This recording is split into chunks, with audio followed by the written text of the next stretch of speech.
terbuka gitu. Sebenarnya bisa naik apa aja sih, kamu mau naik apa itu bisa macam-macam. Kamu mau naik MRT juga bisa, mau naik delman bisa, mau naik becak bisa, mau naik angkot bisa. Pokoknya intinya yang penting kita sampai deh gitu. Gitu. Nah, caranya itu adalah strateginya. Nah, kalau B-nya di sini di kalimat tujuan pembelajaran itu menggunakan kata kerja tindakan. Nah, ini bisa diambil dari taksonomi belajar, Bapak Ibu. Di sini masih ditulis taksonomi Bloom, tapi kalau buat saya taksonomi belajar itu banyak, bukan hanya dari Bloom. Ada dari Solo, ada dari saya lupa dari apa lagi. Intinya yang namanya kata kerja tindakan itu bisa apapun gitu ya. Yang penting menunjukkan perilaku dari apa yang akan diperbuat oleh si anak untuk mencapai tujuannya gitu. Jadi kata kerja di sini kalau buat saya untuk tujuan pembelajaran udah tidak bisa lagi hanya murid mampu memahami gitu ya, karena memahami itu bukan kata kerja tindakan gitu. Memahami itu kita taunya dari mana kalau itu memahami? Oke, mungkin dengan menulis gitu. Jadi bisa menggunakan kata kerja menulis atau menganalisa atau menggambar atau melompat atau menghitung atau membaca gitu ya. Itu contoh kata kerja tindakan. Gitu. Kemudian kalau yang C itu kondisi jika ada, nah itu jika ada ya Bu, kalau nggak ada ya udah nggak usah pakai C. Nyatakan kondisi di mana perilaku harus dilakukan. Kemudian yang D, jika mungkin gitu ya. Nah ini juga jika mungkin, kalau tidak mungkin tidak usah dilakukan, diberikan gitu. Nyatakan kriteria untuk kinerja, kecepatan, ketepatan, kualitas yang dapat diterima. Nah, untuk kinerja atau degree biasanya kita suka salah kaprah nih. Di sini biasanya murid dapat menyebutkan kata-kata makhluk hidup dengan tepat gitu. Nah, tepat itu suka salah kaprah dijadikan degree di tujuan pembelajaran. Padahal maksudnya di sini degree itu maksudnya tingkatan kinerja, tingkatannya kalau yang namanya tingkatan berarti ada levelnya atau kuantitasnya gitu ya. Seperti contoh di sini murid dapat menyebutkan ciri-ciri makhluk hidup dengan menggunakan media yang dipilihnya sendiri minimal 4. Ini yang dimaksud dengan degree, contohnya. Gitu. Nah, ini sekilas tentang tujuan pembelajaran karena ini nomor 1 yang menjadi alasan mengapa kita melakukan pembelajaran diferensiasi, Bapak Ibu. Gitu. Karena nomor 1 tujuan pembelajarannya adalah yang melakukan adalah murid gitu ya, dan berarti murid harus tahu dan paham tujuan pembelajaran kelasnya di awal pembelajaran gitu. Kemudian nomor 2 mengidentifikasi kesiapan mengidentifikasi kebutuhan belajar murid. Nah, kebutuhan belajar murid itu yang A adalah kesiapan gitu ya. Kalau misalnya dianalogikan itu sebagai equalizer bahwa kesiapan tuh juga bisa disetel-setel gitu ya, nggak ada yang fix gitu, bakunya harus lebih banyak transformatif atau lebih banyak sederhana atau lebih banyak cepat gitu, itu bisa tergantung situasi dan kondisi. Kemudian nih contoh nih, nah ini contoh nih Bapak Ibu pasti menanti-nantikan contoh, karena contoh itu adalah bentuk konkret dari bagaimana cara melakukan diferensiasi. Nah, ini adalah contoh pembelajaran berdasarkan kesiapan belajar murid. Di sini Ibu Lucy mengajar pelajaran matematika. Tujuannya adalah murid dapat menyajikan dan menyelesaikan masalah yang berkaitan dengan keliling bangun datar. Kemudian di sini dia bagi 3 nih Bapak Ibu. Dia sudah petakan. Karena sebelumnya dia sudah identifikasi kesiapan murid-muridnya. Jadi yang kelompok pertama nih beberapa murid telah memahami konsep keliling dan dapat melakukan operasi hitung dasar. Di sini dia minta mengerjakan soal-soal tantangan yang mengaplikasikan konsep keliling dalam kehidupan sehari-hari. Di sini murid akan diminta bekerja secara mandiri dan saling memeriksa pekerjaan masing-masing, jadi saling periksa gitu. Kemudian yang kelompok kedua, nah di sini ada beberapa murid yang telah memahami konsep keliling namun belum lancar. Di sini dia meminta murid untuk menggunakan bantuan benda-benda konkret untuk menghitung keliling bangun datar.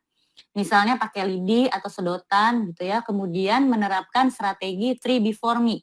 Jadi bertanya dulu ke 3 teman, baru langsung baru boleh tanya ke bu guru ya gitu. Jadi sudah ada kegiatan sebelumnya sampai terakhirnya, kalau udah kepepet banget baru tanya bu guru gitu ya. Itu memudahkan gurunya untuk manajemen kelas nih Bapak Ibu. Bayangkan kalau di kelas ini ada 50 gitu ya, 50 murid gitu ya. Ini kan seperti yang Bapak Ibu pasti alami nih. Dalam 50 murid ini terbagi dalam 3 kelompok ini kan sangat memudahkan kita untuk mengatur kelas ya. Jadi yang mandiri ya mandiri gitu ya. Kita sudah bisa fokus pada yang kelompok ketiga nih. Beberapa murid belum memahami konsep keliling, gitu. Di sini murid akan mendapatkan pembelajaran eksplisit tentang konsep keliling. Jadi langsung diajarkan gurunya gitu ya, gurunya memberikan scaffolding yang lebih banyak di proses ini gitu. Jadi kebayangnya, ini sih saya bayanginnya dalam satu waktu gitu, dalam satu 60 menit sesi pembelajaran gitu ya, si Ibu Lucy ini membagi 50 muridnya ke dalam 3 kelompok gitu ya, karena sebelumnya udah tahu nih anak-anak yang udah paham diminta mengerjakan soal mandiri, yang sudah agak-agak paham eksplorasi dengan benda konkret, yang belum memahami konsep keliling bersama saya di kelompok gitu ya, saya bangun lagi scaffolding, konsep lagi diskusi menggunakan benda konkret atau gambar atau segala macam gitu dengan intensif gitu. Nah, ini contohnya dari Ibu Lucy. Kemudian yang B ini minat murid gitu ya, kesiapan murid, kebutuhan murid. Nah di sini sebenarnya gini, semua orang punya minat kan ya Bapak Ibu. Minat tuh passion gitu ya, kesukaan atau hobi atau hal-hal yang membuat kita bergairah gitu dalam melakukannya. Nah, ini sebenarnya yang kita juga butuhkan dari murid-murid kita.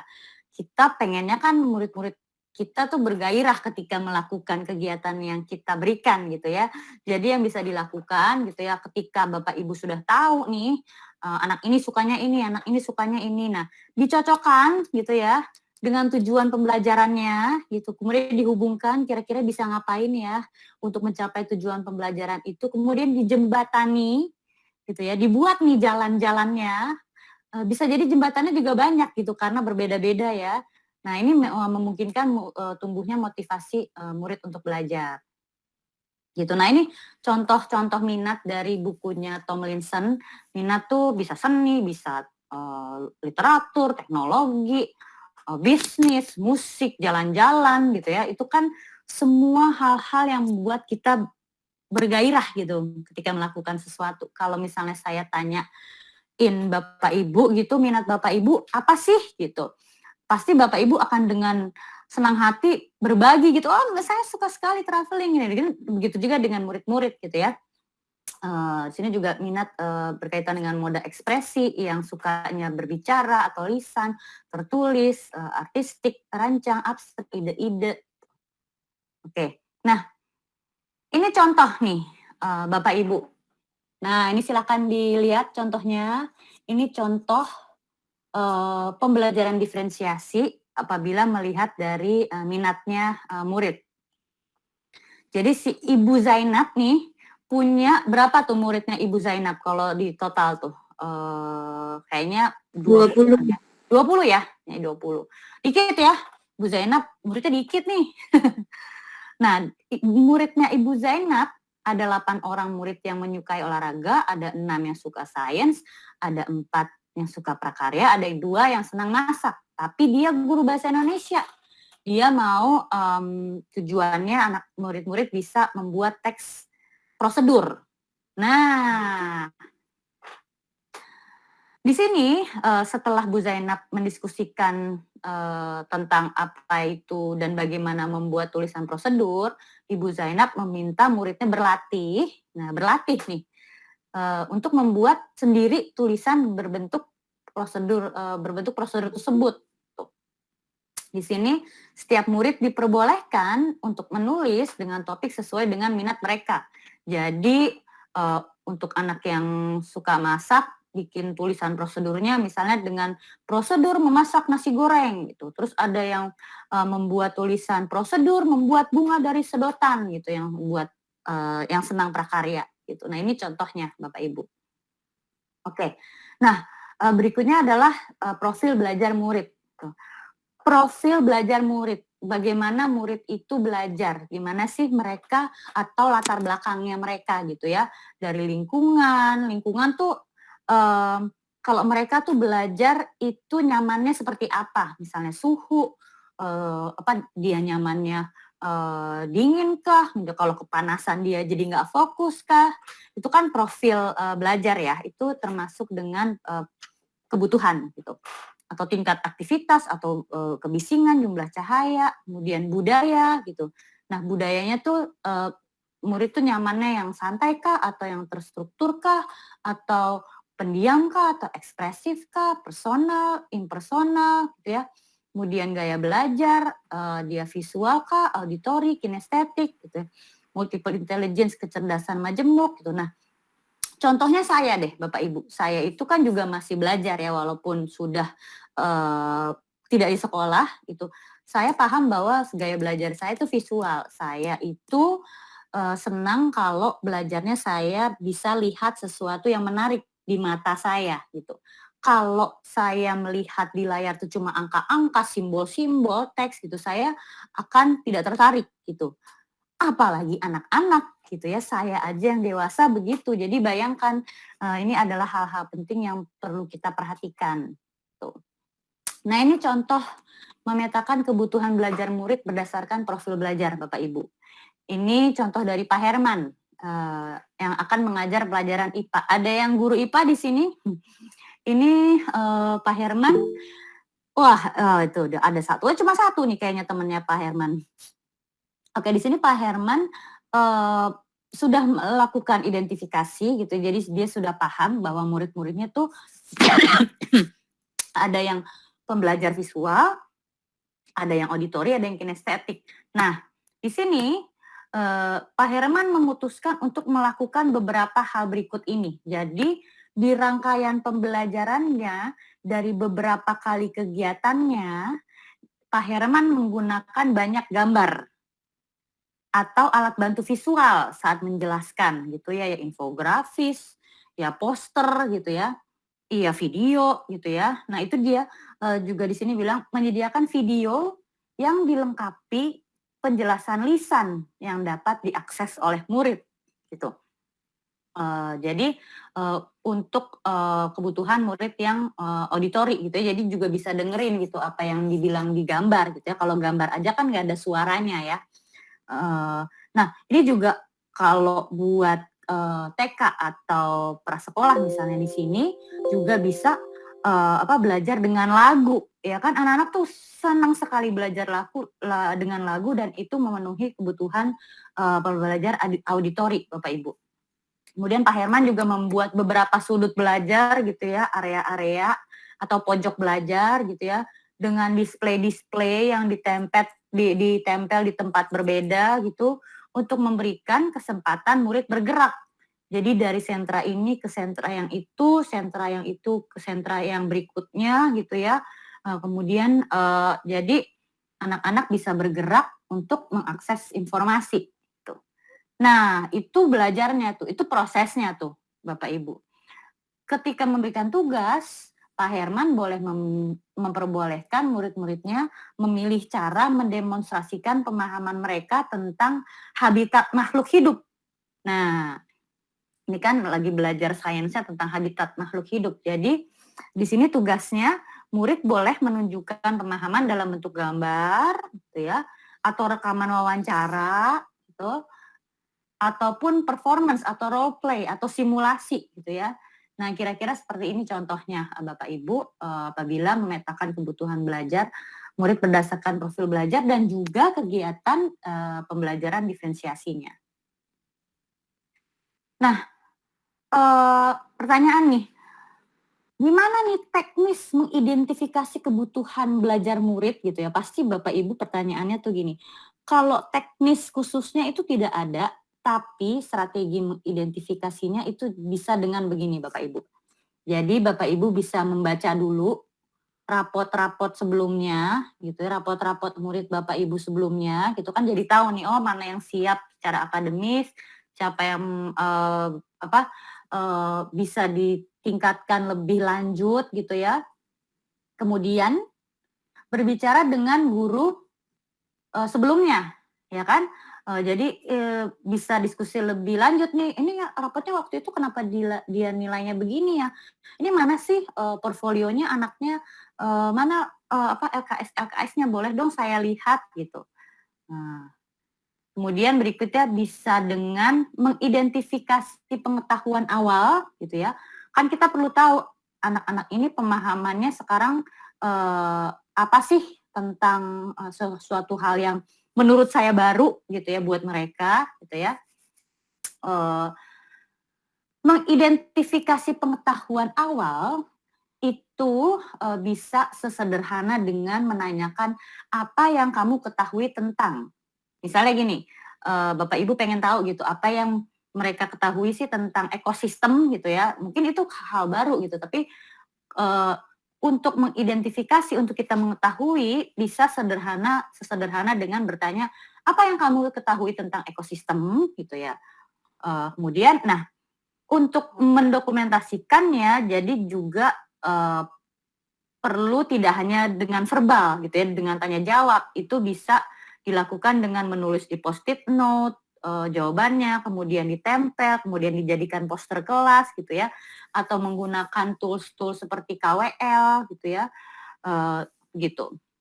Kemudian mereview dan melakukan refleksi terhadap praktik pengajaran gitu ya, berarti pengajaran Bapak Ibu yang sebelumnya nih, direview lagi gitu ya, kemudian dilihat lagi ini praktik-praktik mana yang perlu saya revisi, praktik-praktik mana yang sepertinya perlu ditambah gitu ya. Kemudian mengamati perilaku murid-murid.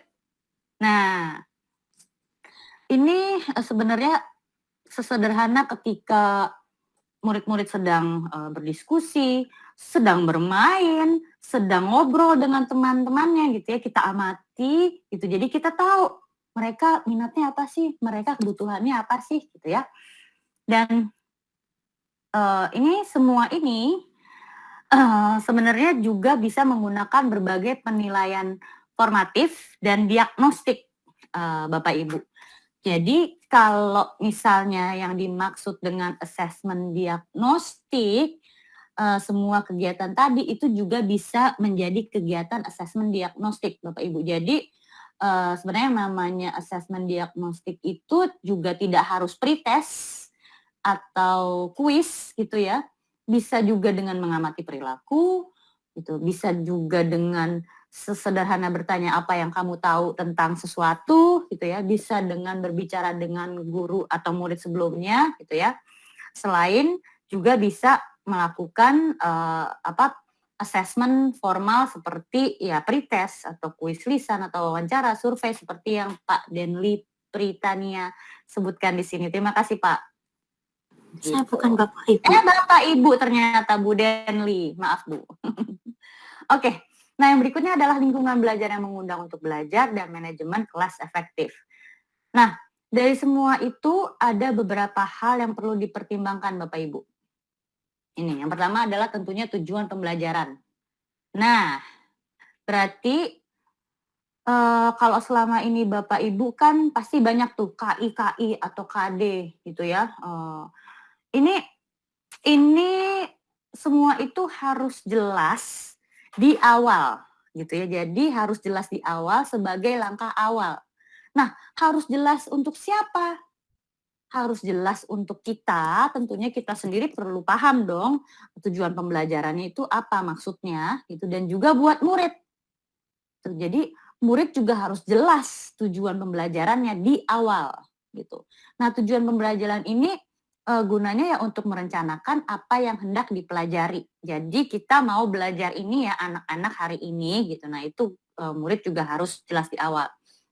Ini juga untuk mengetahui gitu ya pengetahuan atau konsep dan keterampilan esensial yang perlu dikuasai murid. Jadi tujuan jelas itu dapat memeriksa pemahaman murid. Tuh. Nah, pemahaman murid, nah memeriksa pemahaman murid bukan hanya dari tes tertulis, Bapak Ibu. Ya kan? Bagaimana kita tahu anak itu paham atau bisa melakukan kalau cuma ditulis? Ya nggak sih? Nah, bisa melalui pertanyaan yang mereka lontarkan gitu ya. Dari pertanyaan-pertanyaan mereka tuh sudah bisa kelihatan pemahamannya sampai mana gitu ya. Jadi bukan hanya paham atau tidak gitu. Kita perspektifnya juga harus diganti nih. Sekarang pemahaman itu adalah pemahaman yang sudah lebih mendalam atau belum gitu ya. Bukan sudah paham atau tidak gitu. Kemudian bisa dengan writing tools gitu ya, graphic organizer, KWL, Six Thinking Hat, kemudian performance tools, quiz, alat-alat teknologi dan sebagainya. Nah, dengan kata lain, assessment-nya itu, assessment untuk kita tahu pemahaman murid sampai di mana, itu bisa dengan formal maupun informal.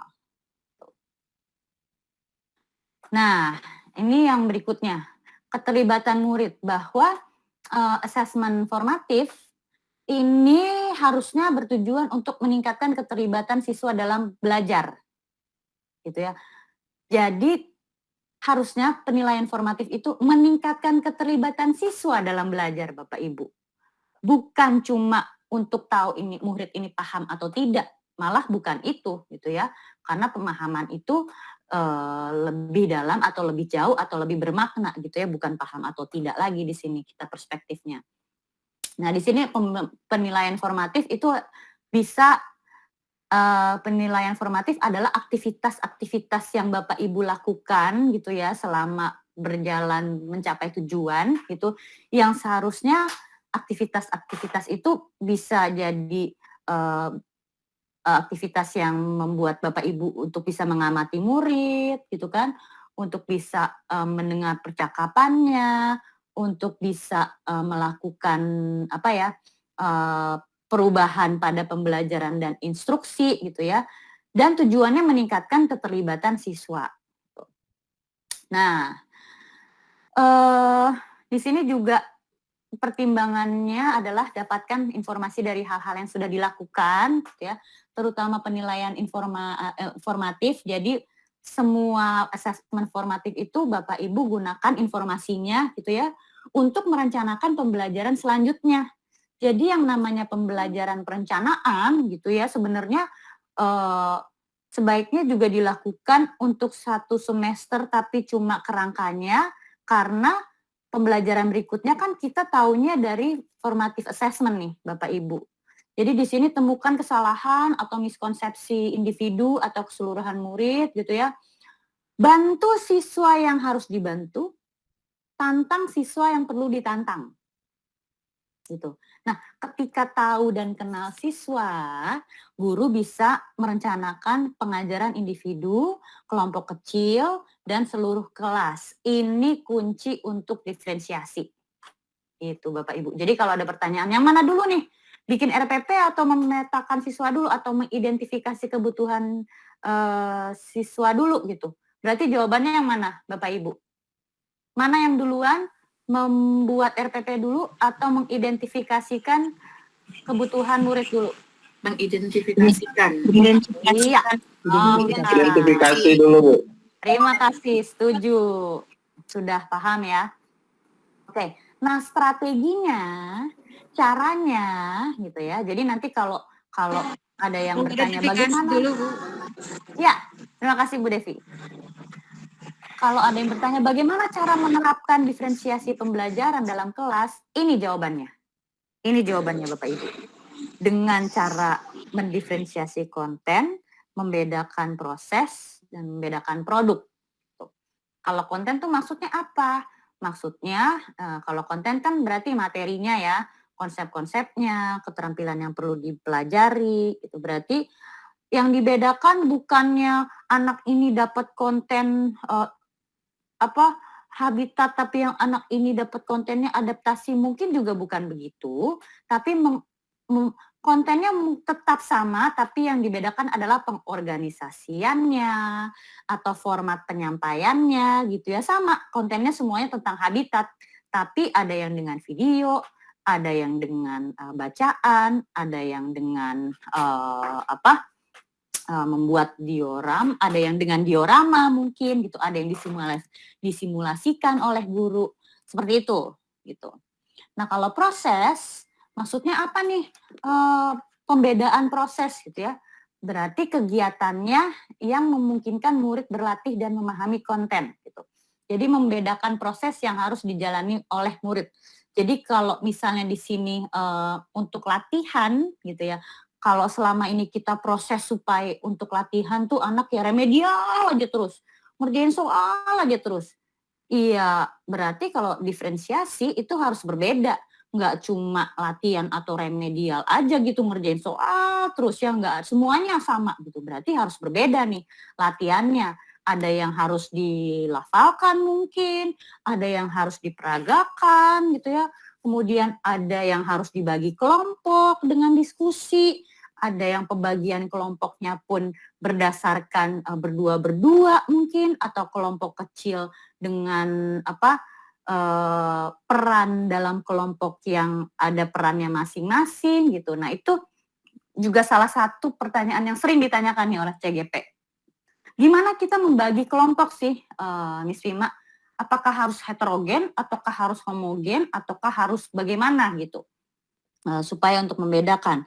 Nah, membagi kelompok pun juga tidak selalu harus sama. Misalnya, semua yang minat ini disatuin, semua yang minatnya ini disatuin gitu. Tergantung konteksnya, tergantung tujuannya juga, tergantung aktivitasnya gitu. Jadi terkadang ya perlu juga di satu grup ada yang minat-minatnya berbeda gitu ya, atau ada di satu grup yang berdasarkan minat gitu ya, minat ini satu grup, minat itu satu grup, minat itu satu grup, tergantung juga tujuan kita mau ngapain di saat pembelajaran itu gitu. Kemudian strategi berikutnya yaitu membedakan produk. Kalau di sini produk itu berarti apa yang dihasilkan oleh murid gitu ya. Nah di sini membedakan dan memodifikasikan produk sebagai hasil belajar murid, hasil latihan, penerapan, pengembangan apa yang telah dipelajari. Biasanya ini terjadi di tugas akhir, Bapak Ibu.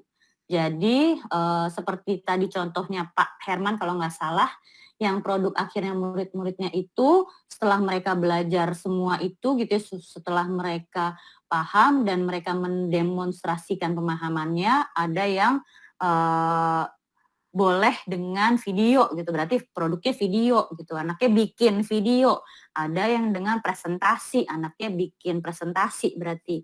Atau ada anaknya yang bikinnya simulasi atau drama gitu ya tentang habitat gitu ya. Itu produk Bapak Ibu. Jadi yang dimaksud di sini bukan produknya itu berbeda-beda, produknya tuh bukan harus benda juga, nggak harus benda Bapak Ibu.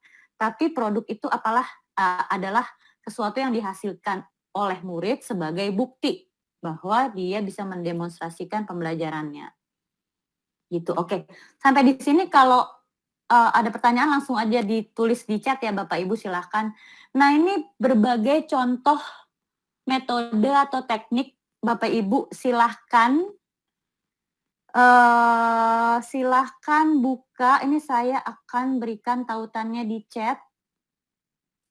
Nah, tautannya sudah saya lampirkan di chat. Di sini akan menuju ke Padlet yang berisi berbagai metode dan teknik pembelajaran yang membantu implementasi pembelajaran berdiferensiasi.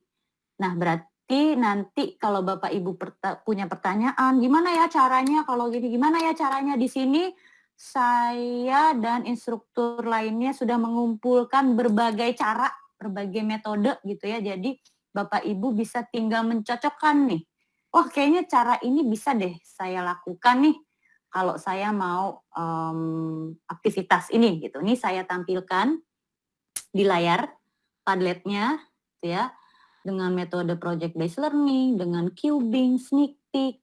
Nah di sini ada contoh dari saya, yaitu contoh yang itu Bapak Ibu, yang Bima Aditya. Itu yang contoh dari saya Bapak Ibu. Di situ saya memberikan video. Jadi kan kalau contoh karena saya visual, saya juga apa ya, juga memberikan contohnya visual kepada Bapak Ibu. Jadi melihat contoh tuh emang harus melihat langsung ya nggak sih Bapak Ibu? Nah di situ Bapak Ibu boleh simpan linknya, tautannya supaya nanti kalau Bapak Ibu butuh ide gitu ya. Nah mungkin Bu Sri Mariati nih yang butuh ide nih buat RPP-nya nanti bisa lihat-lihat ke sini Bu. Kira-kira saya bisa ngapain ya gitu. Di sini banyak nih kumpulannya. Di situ kalau di situ saya memberikan contoh untuk SD kelas 5 sama kelas 2 dan itu ada contohnya bingo matematika gitu ya, permainan untuk pelajaran matematika. Oke, kembali lagi ke sini. Nah, sekilas tentang RPP, Bapak Ibu. Nah, ini nih tadi kekhawatirannya Bu Sri Mariati nih, Bu Mariati kita bahas nih. RPP yang memuat pembelajaran berdiferensiasi itu sama dengan RPP lainnya. Jadi sama aja Bapak Ibu. Bukan RPP baru, bukan bentuk RPP baru gitu ya. Kalau Bapak Ibu bentuk RPP-nya sudah seperti yang Bapak Ibu gunakan formatnya, silakan pakai yang sama gitu. Nah, yang berbeda hanya proses pembuatannya. Berarti harus dimulai dengan mempertimbangkan kebutuhan belajar murid. Iya kan? Kalau sebelum-sebelumnya Bapak Ibu ya udah bikin aja RPP gitu, mulai dari tujuan pembelajaran, berikutnya aktivitas, kemudian habis itu assessment-nya. Nah, ini pertama yang harus dilihat gitu ya, harus dimulai itu dengan mempertimbangkan kebutuhan belajar murid. Oh iya ya, murid saya kan ada yang visual, ada yang auditory, ada yang sudah siap, ada yang belum siap gitu. Kemudian, nah skenario pembelajaran dalam RPP gitu ya, itu kan biasa Bapak Ibu ada yang awal, tengah, akhir gitu ya kalau yang per sesinya gitu ya. Ini pastikan mendeskripsikan bagaimana cara memenuhi kebutuhan belajar murid tersebut.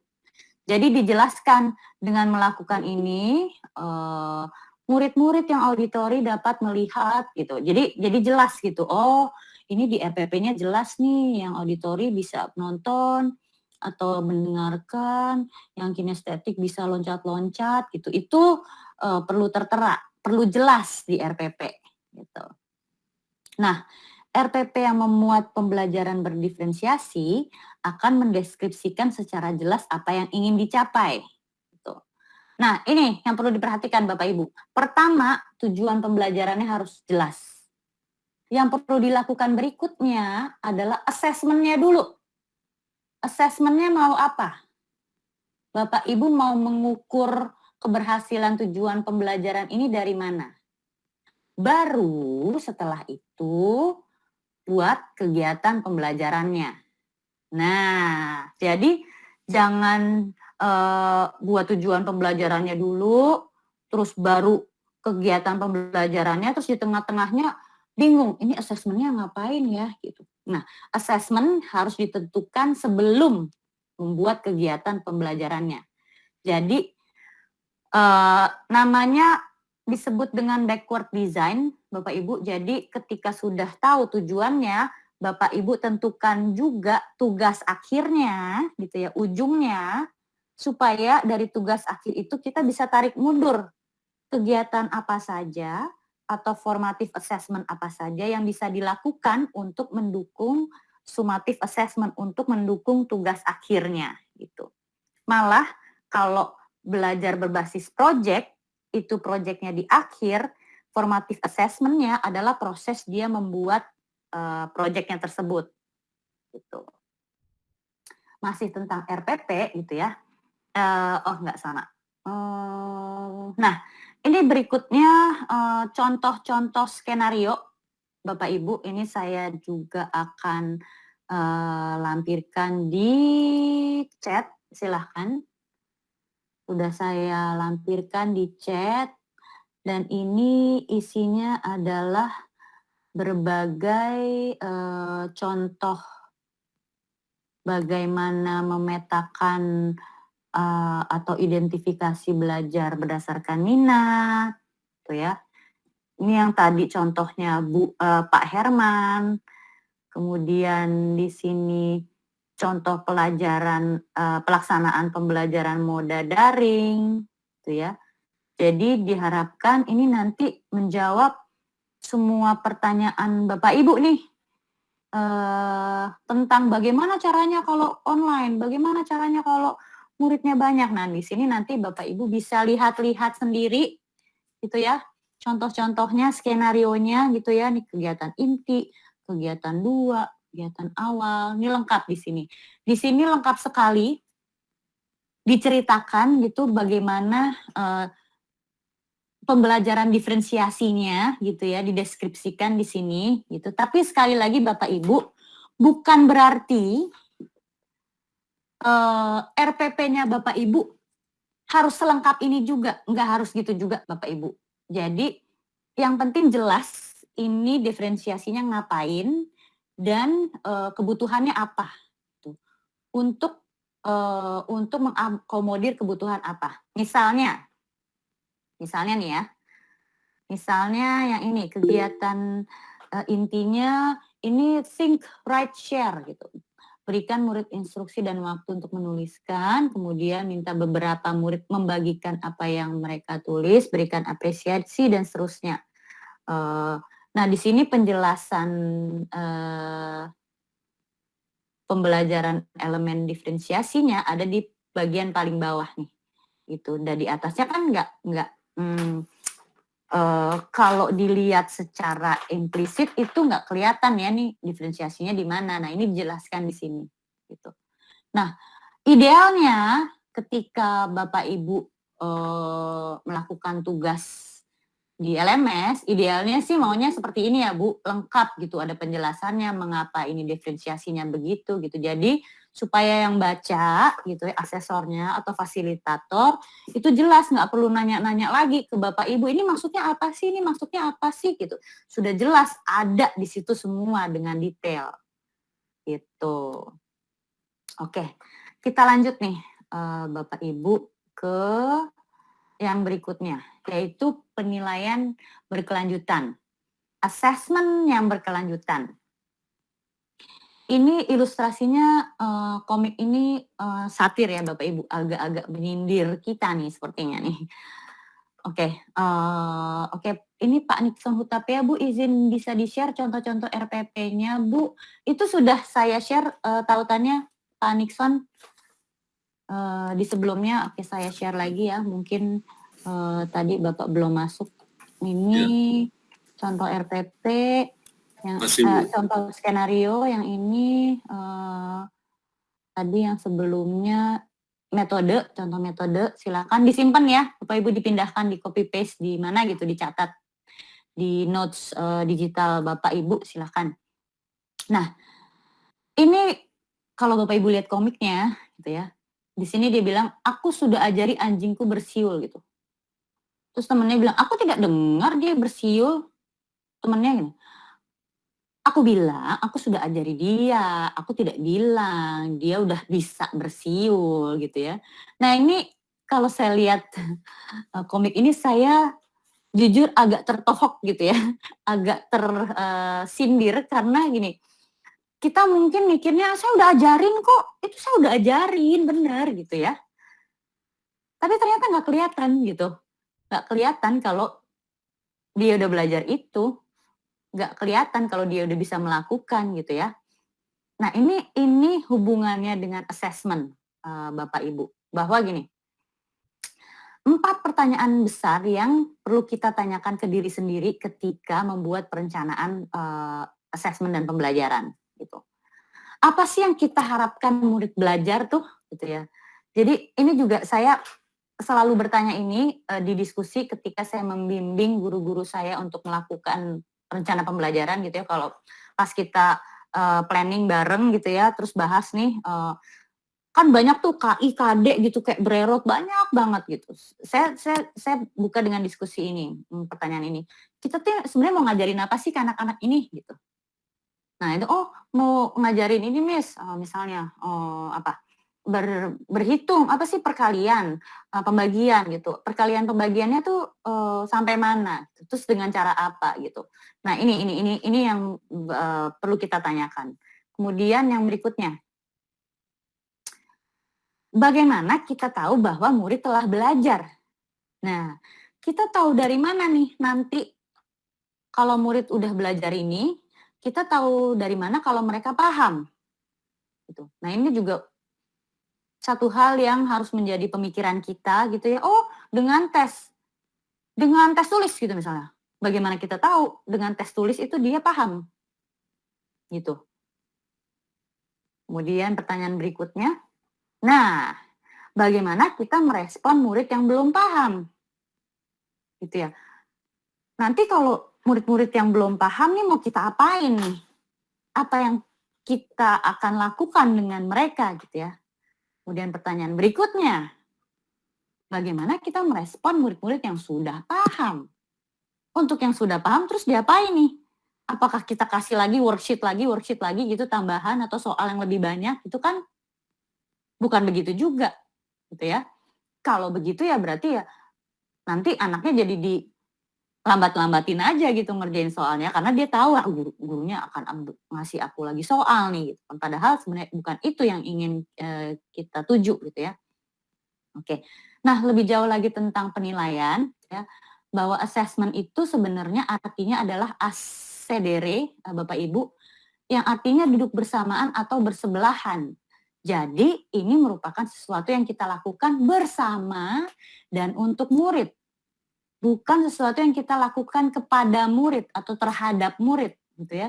Jadi kalau kita assessment, kita nilai, kita bukan nilai terhadap murid, bukan kepada murid gitu. Kita lakukan penilaian itu bersama-sama dengan murid dan untuk murid.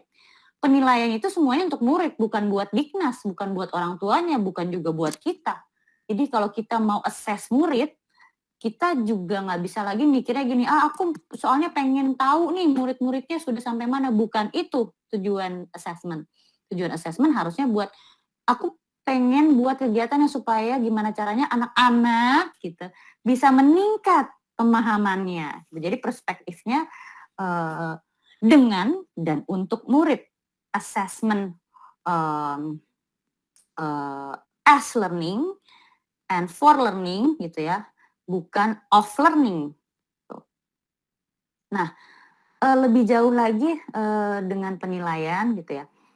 Penting dalam proses pembelajaran diferensiasi bahwa penilaian formatif itu peluang untuk menentukan seefektif apa suatu pembelajaran berdiferensiasi. Jadi intinya penilaian formatif itu gunanya untuk supaya kita bisa tahu, bisa tahu apa yang perlu kita lakukan untuk kegiatan berikutnya gitu ya. Nah di sini bahwa gini, saya percaya apabila guru-guru itu memanfaatkan lebih banyak praktik-praktik baik dari penilaian formatif, maka pembelajaran diferensiasi akan datang secara alamiah. Gitu. Jadi karena gini, selama ini kita lebih banyak melakukan assessment sumatif ya nggak sih Bapak Ibu? Ujian akhir itu kan sumatif, ujian nasional, ujian sekolah, ujian itu kan sumatif gitu. Padahal kalau kita mau melakukannya untuk supaya meningkatkan pembelajaran murid, itu seharusnya lebih banyak penilaian formatif gitu. Yang di situ kita bisa observasi, memberikan umpan balik, murid-murid juga bisa saling memberikan umpan balik gitu ya. Dan juga bisa latihan gitu ya. Itu yang seharusnya lebih banyak. Dan kalau kita memanfaatkan assessment formatif itu, yang banyak itu, sebenarnya pembelajaran diferensiasi itu dengan sendirinya muncul Bapak Ibu. Malah sebenarnya mungkin Bapak Ibu selama ini sudah melakukan pembelajaran diferensiasi tanpa menyadari gitu. Nah, melakukan sesuatu tanpa menyadari itu kan seperti robot ya, kayak nggak tahu tujuannya apa gitu. Nah, diharapkan sekarang kan Bapak Ibu udah tahu, udah paham kenapa penting gitu ya. Walaupun Bapak Ibu ternyata sudah melakukan banyak kegiatan yang diferensiasi, tapi kali ini Bapak Ibu sudah bisa melakukannya dengan tujuan tertentu, for a certain purpose gitu, bukan karena ya udah asal melakukan aja karena instruksinya, karena emang diminta begitu gitu. Oke. Nah, berikutnya iya. Praktik pembelajaran berdiferensiasi haruslah berakar pada assessment. Makanya tadi saya bilang bahwa setelah menentukan tujuan pembelajaran, yang ditentukan berikutnya adalah assessment-nya gitu, bukan kegiatannya dulu gitu. Jadi assessment-nya dulu ditentukan gitu, baru pembelajarannya bisa dirangkai menuju ke assessment tersebut gitu. Nah, assessment formatif memungkinkan guru untuk mengenal murid mereka lebih baik gitu ya, dengan mengobservasi, dengan jadi tahu nih yang ini bisa, yang ini kadang-kadang bisa, yang itu susah gitu. Jadi kan mengenal murid jadi lebih baik gitu ya. Dan oleh karena itu mereka dapat membuat keputusan terbaik demi menantang murid dengan tepat dan melibatkan murid dalam pembelajaran. Tuh. Oke, nah semua itu dari buku-buku ini Bapak Ibu. Jadi kalau Bapak Ibu sebenarnya mau belajar lebih jauh gitu ya, atau mau melakukan penelitian lebih jauh tentang pembelajaran berdiferensiasi, ini adalah buku yang kita gunakan dalam membuat presentasi ini. Ini saya juga sudah baca Tomlinson, Carol Ann Tomlinson, terus Wiggins itu differentiated instruction itu banyak dipopulerkan oleh Tomlinson. Oke. Nah, ini ada pertanyaan dari Pak Ruslan. Terima kasih Pak Ruslan. Jadi urutannya gini ya, Miss. Pemetaan kebutuhan siswa, menentukan asesmen akhir, membuat skenario belajar. Betul, Pak Ruslan, mungkin di antara nomor 1 dan 2 sudah ada tujuan belajar yang jelas. Pemetaan kebutuhan siswa, kemudian tujuan pembelajaran yang jelas, menentukan asesmen, membuat skenario belajar. Jadi nomor 2-nya menentukan tujuan pembelajaran. Oke, kebayang ya, saya senang nih udah mulai bisa lebih memahami pembelajaran diferensiasi ini gitu. Nah, serupa seperti para pengukir, Bapak Ibu, yang memiliki pengetahuan mendalam tentang kayu, jenis-jenisnya, keindahan ukiran, dan cara-cara mengukirnya. Seperti itulah seorang guru seharusnya memiliki pengetahuan mendalam tentang seni mendidik. Jadi mendidik itu ternyata seni, karena abstrak tapi konkret juga, dan ribet dan juga susah-susah gampang gitu, itu kan seni ya. Bedanya, guru mengukir manusia yang memiliki hidup lahir dan batin. Nah, ini adalah kuotasi dari Ki Hajar Dewantara, Bapak Ibu. Oke, silahkan sudah boleh dimulai tanya jawabnya Bapak Ibu sebelum kita lanjut ke Padlet. Silakan langsung. Oke. Di sini saya akan juga membuka kesempatan untuk yang lain untuk merespon ya. Jadi bukan saya aja yang berdiskusi. Silakan Bu Denli Pritania. Tuh hampir salah lagi saya. Silakan Bu Denli. Halo Miss, good afternoon Miss. Good afternoon. Ya, Miss sebelumnya saya mohon maaf. Kayaknya saya pernah lihat Miss waktu kita di WIT 21, Miss ikut gak ya? Ya ampun, kamu peserta ya? Iya. Oh saya yang di keren. Berarti kamu yang bikin aplikasi teknologi juga dong? Enggak, waktu itu saya bukan ikut itu, saya ikut yang board game. Tapi saya memang pernah lihat Miss waktu itu di Merdeka sekolahmu juga pernah lihat yang di program board game, ada di program media sama program itu campuran SPT. Kayaknya ada lihat deh. Oh iya. Seneng ya bisa ketemu lagi, wah keren nih. Berarti Bu bener ya, saya Denli, nggak salah orang kan? benar. Miss Metal Guru, saya Pima Aditya. Ini Miss Denli berarti juga udah bergeraknya udah kemana-mana nih berarti ini. Wah, Iya. oke, keren. Oke, Salam di sini kenal kembali. salam kenal Silakan. lagi. Ya, Mas. Jadi saya itu ingin sebenarnya sharing di sini. Ada sharing, ada dua hal yang sebenarnya saya senang ikut modul yang ini, yang 2.1 ini, karena modul ini menjawab beberapa keraguan saya selama ini, terutama karena saya baru ya, termasuk lumayan baru di sekolah umum. Sebelumnya saya bertugasnya di sekolah khusus. Jadi kalau di sekolah khusus pembelajaran diferensiasi ini sudah termasuk hal common gitu, hal yang biasa gitu. Tapi ketika di sekolah umum dengan siswa sebanyak-banyak itu, apalagi saya sekarang megang 750 siswa sendiri karena guru tunggal kan di sekolah kan. Jadi luar biasa juga kan tantangannya. Nah, Guru mata pelajaran ya Bu Denli? Iya, saya guru mata pelajaran bahasa Inggris, Miss. Oh ya, tapi satu kelas itu enggak 700 kan? Enggak, tapi 40 iya. sampai ada 50. Jadi iya. Jadi yang saya sadari setelah kita sama-sama kemarin pernah diskusi juga dengan teman-teman di sini, ada Pak Ruslan, ada Pak Elisa, Pak Saini ya, teman rekan sejawat saya itu Pak Saini. Jadi kami dari sejauh ini sebenarnya kami ini rata-rata sudah melakukan diferensiasi mungkin tanpa sadar gitu, ketika tantangan dihadapi tantangan, oh ya anak ini harus begini, anak itu begini. Nah, mungkin sekarang jadi lebih dipertajam. Nah, masalahnya dua hal yang membuat saya dari kemarin itu saya nanya di refleksi terbimbing, sama tadi nanya juga di forum pertanyaan untuk elaborasi. Jadi yang terkait kesiapan belajar sama diferensiasi proses. Sebenarnya itu yang menjadi dua hal yang paling menantang dan menurut saya sulit untuk cukup sulit, jangan bilang sulit nanti nggak dilaksanakan gitu ya, cukup sulit untuk diterapkan secara nyata di sekolah, apalagi dengan siswa yang banyak. Kesiapan belajar kami kan di SMA dan mata pelajaran yang saya ampu ini bahasa Inggris. Kita tahu di sini ada Bu Devi, ada Bu Elvi, they know ya, mereka tahu ibu-ibu sama kita. Kalau bahasa Inggris itu adalah ilmu yang sifatnya itu fundamental dan praktikal, artinya harus ada dasarnya, harus bisa dipraktekkan. Jadi dia tidak bisa dibawa, oh nanti anak SMA berbelajar bahasa Inggris, nggak bisa gitu, karena kita punya capaian pembelajaran di sekolah penggerak kan namanya CP ya, capaian pembelajaran, yaitu gambaran akhir dari tujuan yang harus dicapai, diharapkan dapat dicapai, diharapkan gitu ya, dari harapan kita kan kepada anak. Nah, tapi ketika kita menerima siswa di kelas 10, kan tadi saya sempat lihat Miss bilang konsultasi sama guru sebelumnya gitu. Nah, kita tahu bahwa MGMP saja itu per jenjang, bukan antar jenjang, beda.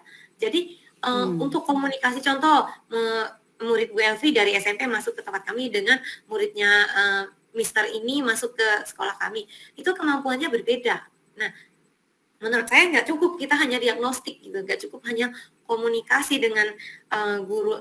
Siapa yang mau saya ajak komunikasi, saya harus cari guru SMP-nya, berarti saya harus komunikasi dengan sekolah asalnya itu. Nah, menurut saya seharusnya itu menjadi kita itu dibuatkan wadah untuk bagaimana anak yang masuk itu data raportnya dan lain itu memang terintegrasi ke sekolah kita di SMA, kita bisa lihat gitu. Jangan cuma kita dapat raport tapi kita nggak punya keterangan kenapa ya anak itu dikasih nilai 70 bahasa Inggris, tapi pas sampai di sini misalnya ternyata lebih dari ekspektasi. Ada yang dapat 90 tapi sampai ke sekolah lah kok nggak bisa mencapai harapan. Kita kan memetakan ya dari diagnostik dan juga fakta yang kita temukan di data dan di wawancara.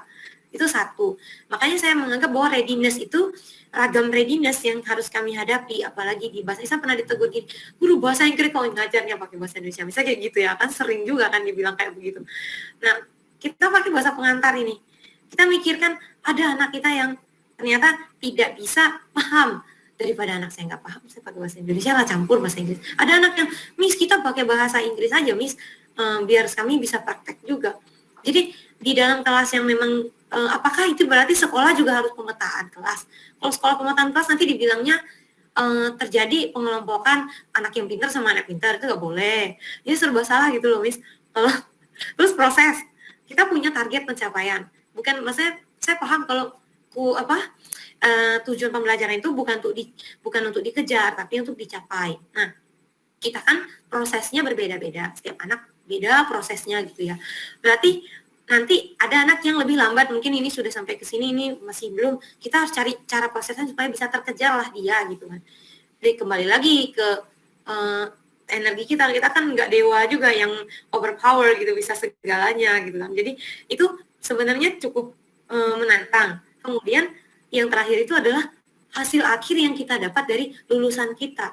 Kita tahu bahwa pendidikan itu nggak cuma terjadi di Indonesia, seharusnya kita berkaca di global. Kita mau meratakan pendidikan di sini, apakah dengan proses yang beragam tadi, kita bisa mencapai tuntutan global. Kalau anak itu kan nggak akan terus di Indonesia juga, pasti dia mengejar ke luar gitu, dengan kurikulum yang berbeda lagi. Nah, itu yang menjadi kendala, dan ini sekitar sharing gitu ya, Miss ya.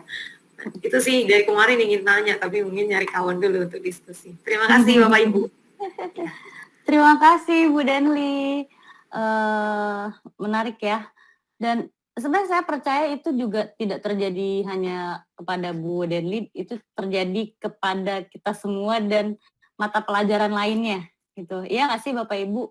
Nggak cuma mata pelajaran bahasa Inggris mungkin yang tingkat kesiapannya berbeda ya kan? Atau yang perlu praktik, atau yang perlu diekspresikan gitu kan, atau malah mungkin berbeda gitu yang tergantung karakteristik mata pelajarannya. Itu menarik sih. Dan sebenarnya pertanyaannya Bu Denli itu lebih ke bukan sesuatu untuk yang kita jawab sekarang juga ya, Bapak Ibu. Itu bisa menjadi sesuatu yang kita pikirkan gitu kan, dan bisa menjadi sesuatu yang kita bersama refleksikan gitu ya. Karena gini, balik lagi ke lingkaran pengaruh, Bu Denli, masih ingat nggak lingkaran pengaruh Bapak Ibu? Jangan pada lupa nih. Yang itu yang capaian tadi ya. Ingat. Jadi gimana sih kita bisa melakukan perubahan terhadap orang lain gitu kan? Ya kan? Itu kan lingkaran pengaruh kan gitu ya.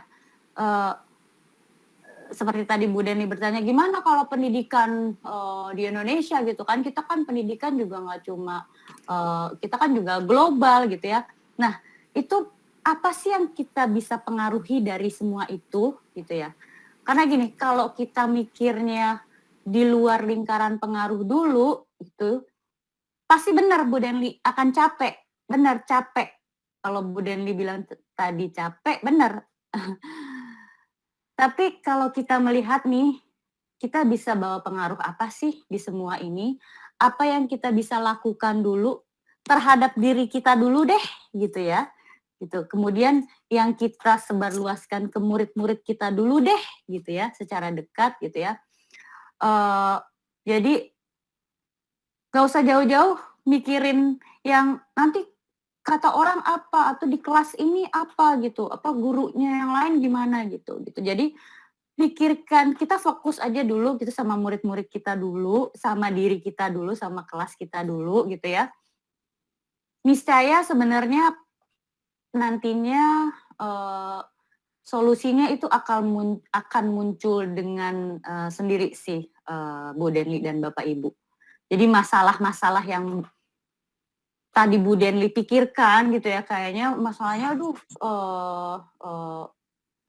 susah sekali gitu ya, karena itu memang di luar pengaruh kita gitu, memang iya susah karena itu memang di luar pengaruh kita, karena ya memang kita tidak bisa punya pengaruh terhadap masalah itu gitu. Yang bisa kita punya pengaruh ya yang kita ajarin, kegiatan-kegiatan yang akan kita rancang gitu ya, dengan kita paham nih murid kita banyak, terus tingkat kesiapannya ada yang begini ada yang begitu gitu, itu akan lebih memudahkan kita dibanding kita aja nggak tahu gitu, dibanding kalau kita nggak tahu. Jadi dengan memahami kita perlu tahu, kita perlu identifikasi, dan gini sebenarnya Bu Denli, Cara cari tahu, minat, kesiapan, kebutuhan, itu sumber yang paling terpercaya sebenarnya kita nanyanya ke siapa Bapak Ibu? Kepada siswa. Iya, betul. Siswa dan anaknya. Betul. Langsung ke anak. Langsung ke Langsung ke anak. anaknya, iya. Dan ya mungkin cara kita bertanya juga nggak langsung frontal gitu ya, apa kebutuhan kamu? Mungkin mereka juga nggak bisa jawab. Mungkin kita bisa, jadi gini, saya mungkin ingin berbagi sedikit, setiap awal tahun saya itu bikin pakai Jamboard gitu ya. Saya buka pertanyaan tentang apa passion kamu gitu, siapa idolamu gitu dan mengapa, kemudian siapa idolamu, kemudian apa yang membuatmu resah di dunia ini gitu. Nah dari situ kalau ketika saya bertanya apa passion kamu, itu anak-anak tuh jawabnya tuh dengan apa ya, dengan gairah gitu. Mereka ada yang suka game, suka ini, suka itu. Kemudian siapa yang menginspirasi kamu? Jawabannya ada yang BTS, ada yang siapa gitu, malah ada yang saya nggak tahu nih siapa sih gitu. Terus saya jadi bertanya, ini siapa sih dia gitu. Saya jadi ada dialog nih sama anak-anak saya jadi dekat. Kenapa kamu sukanya sama dia? Kenapa kamu dia soalnya menginspirasi saya, soalnya dia YouTubernya tuh yang kalau strategi gamenya gini. Oh, berarti saya jadi paham nih anak ini main game tuh ternyata ada yang dia belajar, yaitu strategi yang seperti itu sih. Nah, kemudian apa yang bikin kamu resah gitu, atau kelas seperti apa yang nyaman buat kamu, atau kamu nyamannya belajar dengan cara apa, dengan sendiri kah, dengan berkelompok kah, dengan berinteraksi kah gitu. Itu yang saya tanyakan dengan Jamboard, terus ada lagi dengan survei saya tanyakan juga, terus ada yang saya tanyakan one on one gitu. Itu cara saya cari tahu tentang kebutuhan murid gitu. Jadi itu sih yang pertama kali saya lakukan dengan anak-anak. Di samping saya juga cari tahu, memang betul kayak kalau guru spesialis kan pasti nanyanya mungkin bisa ke homeroom-nya, gimana sih nih anak-anak ini, dia tuh karakternya gimana sih. Nah itu sih sebenarnya informasi yang sebenarnya kita mau dapatkan untuk gimana caranya kita bisa meningkatkan pembelajarannya gitu, bukan hanya untuk tahu, wah dia nilainya begini berarti kita harus ngejar, bukan untuk itu Bapak Ibu gitu. Nah dari situ dengan saya bertanya gitu, itu murid juga jadi dekat dengan saya. Oh Miss Pima nanyain idola saya, nanyain passion saya gitu kan. Saya juga jadi sharing passion saya ini, idola saya ini soalnya gini. Jadi dekat dan jadi terbangun hubungan gimana saya bisa membuat perencanaan nih. Diferensiasinya nantinya enaknya seperti apa ya gitu. Jadi anak-anak yang sudah siap tuh, karena gini, siap tuh nggak cuma akademis loh Bapak Ibu, ya nggak sih? Siap itu nggak cuma akademis. Siap itu dia bisa siap memimpin, bisa jadi tutor sebaya gitu kan, bisa membuka diskusi, bisa membantu manajemen kelas gitu. Mudah-mudahan ini bisa menjadikan semangat ya buat Bu Denli dan teman-teman lainnya untuk lanjut bergerak. Oke. Kayaknya karena sudah jam 5 saya hanya membuka satu lagi ya pertanyaan Bapak Ibu, silakan Bu Dewi Yanti. Oh, enggak saya ya. Baik, Assalamualaikum warahmatullahi wabarakatuh. Terima kasih. Waalaikumsalam. Terima kasih Bu Pima atas kesempatannya. Saya di sini ingin mengajukan yang pertama ada satu pertanyaan dan kemudian saya juga memiliki satu optimisme. Yang kalau pertanyaannya adalah bisa nggak sih kalau kita bikin diagnostik terhadap murid kita akan kebutuhan belajar mereka itu di awal tahun, misalnya anak yang baru masuk itu bekerjasama dengan BK. Jadi BK bisa mendiagnosis lebih mendalam bahkan sampai ke latar belakang keluarganya sekaligus, dan itu data itu dipakai oleh guru mata pelajaran gitu. Jadi ada kolaborasi antara BK dan guru mapel gitu. Terus yang kedua, Miss Pima, saya tuh optimis sekali dengan modul 21 ini, sangat luar biasa gitu. Kita kan sering cari-cari inspirasi dari film-film, kita sering lihat film Freedom Writers atau Beyond the Blackboard gitu kan. Dan dua-dua film itu memberikan gambaran bagaimana pendidikan di Amerika Serikat, dan itu adalah kisah nyata dari yang sudah dipraktekkan oleh guru di sana gitu. Dan itu sangat nampak sekali bahwa itu adalah pembelajaran berdiferensiasi gitu. Dan kita lihat bagaimana hasilnya sangat luar biasa dari apa yang mereka dapatkan gitu. Jadi di awal kita mendiagnosis dulu kebutuhan anak, kemudian kita merancang kegiatan apa yang sesuai dengan kebutuhan mereka, dan kemudian kita juga merancang produk apa sebagai bagian dari evaluasi untuk melihat ketercapaian pembelajaran kita. Itu sangat luar biasa, dan sangat optimis saya dengan pembelajaran berdiferensiasi ini. Gitu saja Miss Bima, terima kasih. Pertanyaannya yang pertama tadi ya Miss. Assalamualaikum warahmatullahi wabarakatuh. Waalaikumsalam warahmatullahi wabarakatuh. Kalau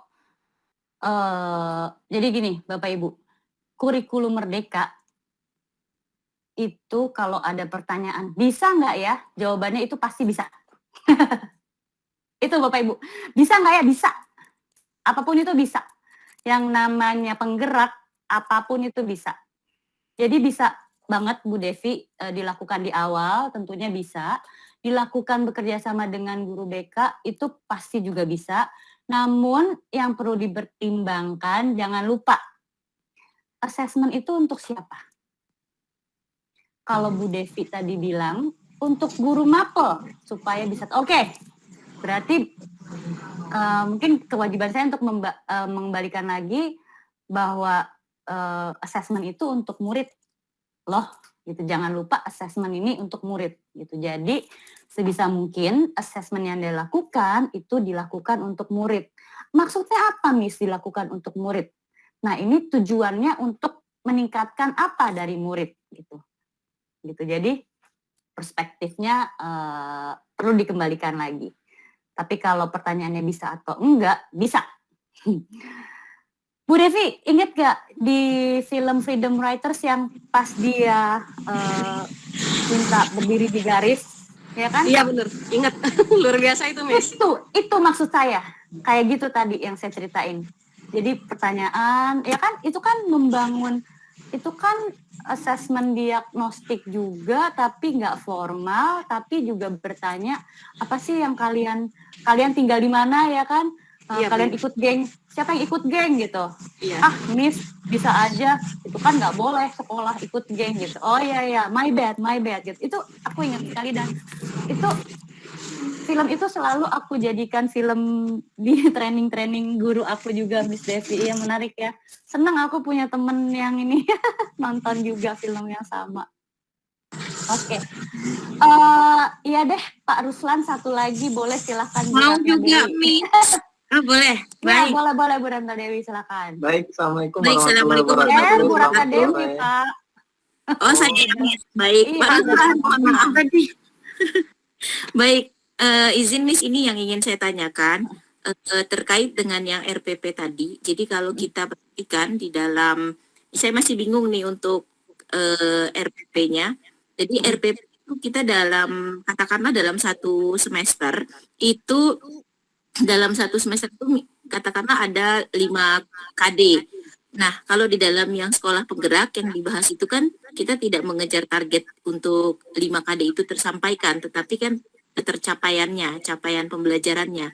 Nah, sementara di dalam satu AD sendiri itu kita menerapkan pembelajaran berdiferensiasi. Contohnya nih Miss, saya mohon izin untuk langsung agak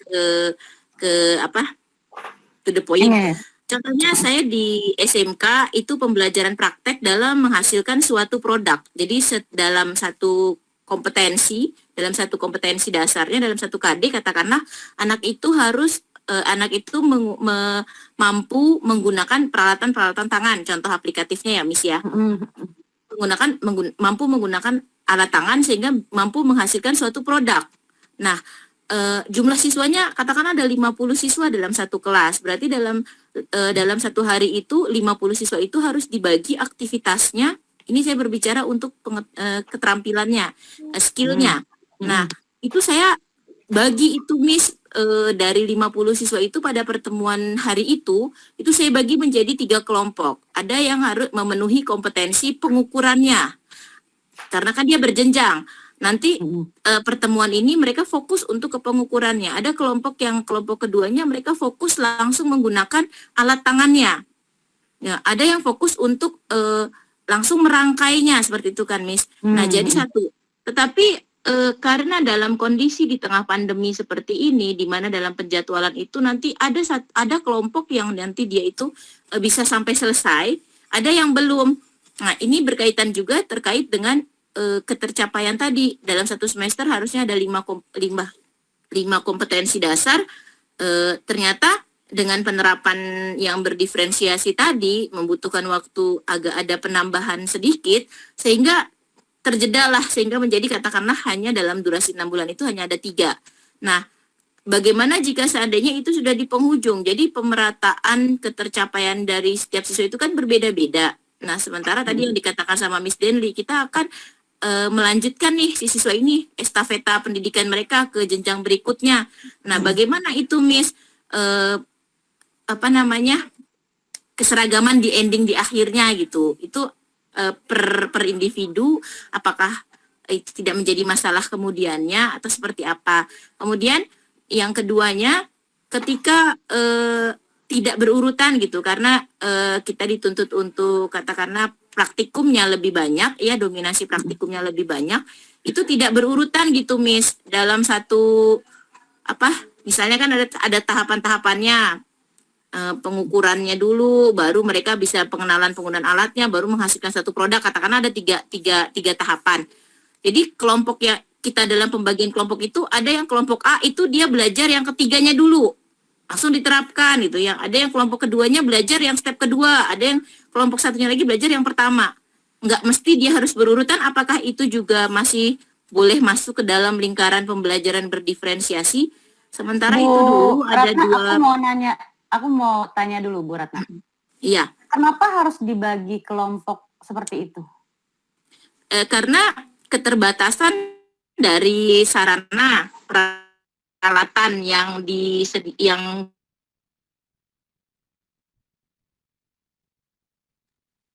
dan juga ketersediaan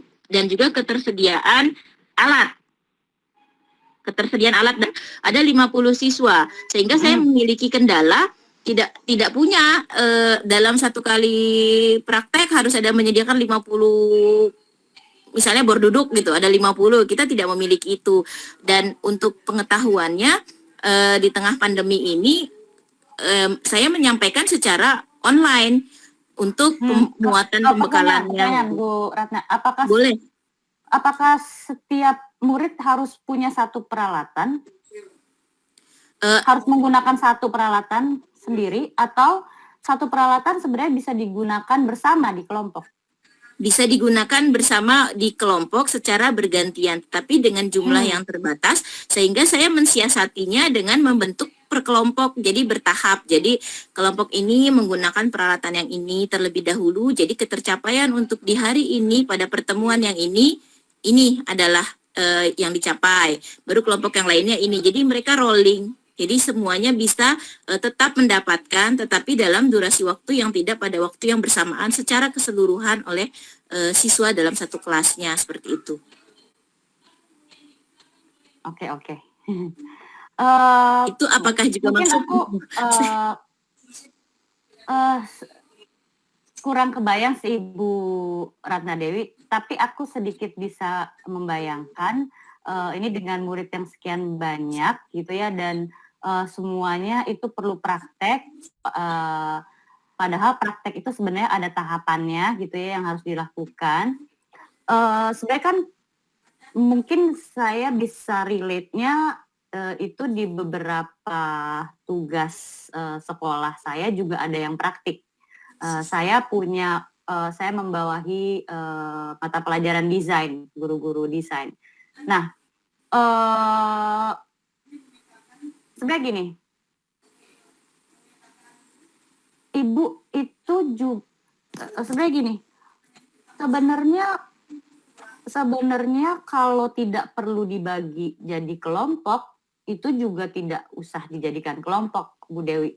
Karena gini, biasanya kalau tujuan untuk tujuan pengelompokan tuh apa sih? Pertama bisa kolaborasi gitu kan. Kedua bisa mendapatkan bisa memilih fokus mana gitu dari sekian banyak fokus untuk dikerjakan di kelompok tersebut gitu ya. Nah kalau ternyata semua prakteknya itu sama, gitu kan, semuanya kan harus melalui tahap yang sama ya nggak Bu Ratna Dewi? Apakah benar pemikiran saya? Jadi kenapa harus praktek? Karena saya kan kebetulan di SMK, Miss. Jadi di SMK guru Maksud saya, produktif. prakteknya itu semuanya tahapannya sama kan? Nggak ada yang beda tahapannya yang dilalui. Nah, dengan yang membedakan itu prakteknya bisa beda nggak, Bu Ratna? Jadi kelompok ini prakteknya beda, kelompok itu prakteknya beda gitu. Apakah bisa gitu? Tetapi dalam penggunaan, contohnya peralatan tangan itu dia kan saling berkolaborasi, saling menunjang, bergantian. Katakanlah langkah pertamanya dia harus menggerinda dulu misalnya, baru untuk menjadi suatu rangkaian hasil produk, tentu dia butuh misalnya di repeat misalnya, butuh tang repeat misalnya, sehingga dia kan akan bergantian gitu. Nah jadi kan dia mempelajari satu persatu. Itu yang saya juga sekaligus sebenarnya kebingungan ini di tengah daring, dan untuk dalam penugasan kita juga kan ada untuk penerapan RPP berdiferensiasi ini. Jadi untuk dalam kondisi daring, bagaimana kita biar tidak menjadi guru yang juga menyampaikan saja di lewat online, tetapi sementara titik tekan kami yang di SMK ini juga untuk memenuhi kebutuhan prakteknya mereka, seperti itu gitu kan Bu. Nah tadi saya terfikirkan untuk penugasannya bolehlah saya bagi kelompok, apakah bisa dibagi kelompok, mereka mengerjakan secara kelompoknya didokumentasikan gitu, boleh divideokan tampak kalian sedang melakukan pekerjaan itu gitu. Itu kan salah satu variasi dalam bentuk penugasannya kan Bu. Nah seperti itu. Atau bagaimana kemudian ketika nanti akhirnya berbeda nih gitu, jadi mengawinkan antara kondisi yang tengah pandemi belajar daring, tetapi kami di SMK ini sentral poinnya untuk yang guru produktif kan anak-anak harus do something, harus melakukan apa yang dari muatan-muatan yang mereka harus capai, seperti itu. Untuk prosesnya membagi kelompok itu menurut saya sudah cukup memenuhi kebutuhan murid Bu Ratna. Jadi apa yang Bu Ratna lakukan tuh ya sudah sesuai gitu ya, membagi kelompok. Kemudian itu karena alatnya sedikit, masing-masing kelompok itu ya udah bergantian gitu kan. Terus nanti evidence-nya atau buktinya nanti video atau foto gitu. Mereka menggunakan alat-alat itu secara bergantian gitu. Tapi caranya atau tahapnya itu nggak bisa dibedakan, Bu Ratna, iya kan? Semua murid harus melalui tahap untuk membuat produk itu, ya kan Bu Ratna? Nggak bisa dia merakit dulu, orang belum diukur gitu kan? Nggak bisa dia merakit dulu, orang belum digerinda gitu kan? Gitu. Jadi pembedaannya melalui kelompok itu aja cukup gitu. Jadi nggak perlu lagi kegiatannya berbeda, Bu Ratna. Ya udah kegiatannya sama aja, nggak apa-apa semuanya gitu. Peralatannya ya sama aja semuanya, itu juga nggak apa-apa. Itu sudah diferensiasi, Bu Ratna. Gitu. Bu, satu lagi. Berarti ketika di tengah kondisi yang seperti ini, saya membuat misalnya ada, ini kan misalnya tadi yang saya contohkan penggunaan beberapa alat-alat tangan. Saya membuat video pembelajaran, saya yang melakukan, saya yang menggunakan. Begini nak cara menggunakan teknik menggunakan bor tangan misalnya. Saya melakukan pembelajaran, teorinya jenis-jenis bor itu ada ini. Saya jadikan dalam video pembelajaran, saya kirim ke anak-anak saya untuk karena belajar daring, teorinya dulu saya kirimkan, mereka melihat. Ketika mereka melihat tekniknya, baru penugasan misalnya kan Miss di sekolah itu untuk mengatur manajemen waktunya tadi agar minggu ke minggunya tetap efektif. Apakah dengan seperti itu masih guru oriented? Maksudnya masih hanya gurunya yang jadi dengan memberikan link video itu menjembatani itu masih bersentral kepada gurunya, atau itu bagian daripada upaya mengatasi situasi yang ada, tetap semuanya tertuju kepada keberpihakan terhadap murid. Itu seperti apa ya, Miss? Kalau yang saya lihat dari contoh Bu Ratna sih, itu pasti upayanya Bu Ratna untuk mengakomodir ya, nggak bisa ketemu langsung ya dikasih videonya, teorinya dikasih videonya, cara-caranya Bu Ratna bikin video gitu, karena Bu Ratna nggak bisa langsung ngajarin gitu kan ya. Itu nggak apa-apa Bu, itu sudah upaya Ibu. Tapi mungkin gini Bu, kita mungkin jangan remehkan murid kita juga. Mereka sebenarnya sudah, ini SMK lagi kan, udah sekolah menengah nih. Mereka sebenarnya sudah bisa cari tahu sendiri gitu tanpa Ibu kasih videonya Ibu. Mereka bisa riset sendiri, Google, cara menggerinda, cara ini. Dan itu lebih terlibat sih. Mereka jadi punya kepemilikan sendiri, ya kan, informasi itu mereka cari sendiri gitu ya, dan mereka akan mempunyai rasa yang, wah saya dapat informasi ini loh, saya tahu loh dari internet gitu. Dibanding kalau ibaratnya ya diberikan aja langsung, ini loh anak-anak dikasih tahu langsung gitu, ibaratnya disuapin langsung gitu Bu Ratna Dewi.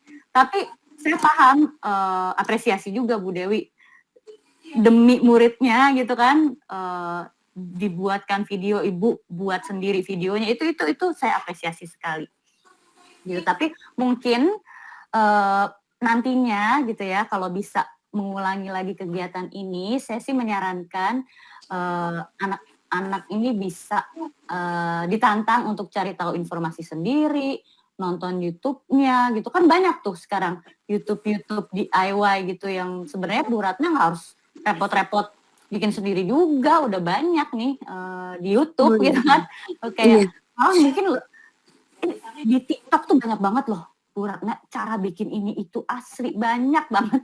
Mungkin malah mereka nemuin sendiri gitu di media-media yang mereka punya sekarang gitu. Jadi di link di dalam RPP-nya ada kan tuh Bu untuk tahapan siswa literasi. Literasi siswa kita nggak perlu mencantumkan nggak perlu mencantumkan link dari link contoh prakteknya gitu, nggak perlu ya Bu ya? Oh ini kalau berbicara tugas dalam LMS tuangan ini RPP-nya. Si LMS yang ini ya, yang Ibu Iya kan kita perlu buat. Okay. Nah link-linknya perlu dicantumkan Bu. Kalau Ibu juga udah bikin video sendiri, cantumkan. Kalau bukan video Ibu sendiri atau video yang lain gitu, atau sumber manapun, mau TikTok ya, mau Facebook, cantumkan aja di situ, silahkan. Jadi anak-anak bisa mencari sumber informasi dari website berikut ini gitu. Kemudian setelah mereka mencari, mereka mempraktekkan gitu, itu silahkan ditulis nanti di RPP-nya. Gitu. Nah, itu sudah ada, saya sudah ditegur nih oleh Pak Ahmad Al-Fatih. Mohon maaf Bu waktunya, mohon maaf Pak. Mohon maaf, baik, terima kasih. Mudah-mudahan kebayang ya Bu Ratna Dewi, mudah-mudahan jawaban saya membantu ya. Gitu. Nah, oke. Sepertinya itu saja Pak Ruslan ya. lagi Bu. Nah itu Pak Ruslan belum tulis di chat ininya pertanyaannya. Jadi saya tinggal bisa jawab. Oke, mungkin Pak Ruslan ada sesuatu yang ingin disampaikan nih, yang tidak bisa disampaikan melalui chat. Silakan deh Pak Ruslan. Terakhir Pak Ruslan ya. Siap. Terima kasih. Assalamualaikum warahmatullahi wabarakatuh. Waalaikumsalam. Selamat sore semua teman-teman, semangat ini. Saya mendengar Bu Ratna. Bu Ratna kayaknya kita harus bikin grup tersendiri Bu Ratna untuk eksplorasi. Bu Ratna luar biasa. Siap. Ya, jadi ada satu hal yang tadi juga memang menjadi khawatir dari Miss Denli. Saya jujur Miss Denli, kemarin dalam membuat tugas itu saya juga bingung mau ngobrol sama siapa ini. Karena kemarin saya bikin link untuk ngobrol bareng, ternyata nggak ada yang masuk juga. Ya, yang pertama adalah tentang assessment atau pemetaan di awal.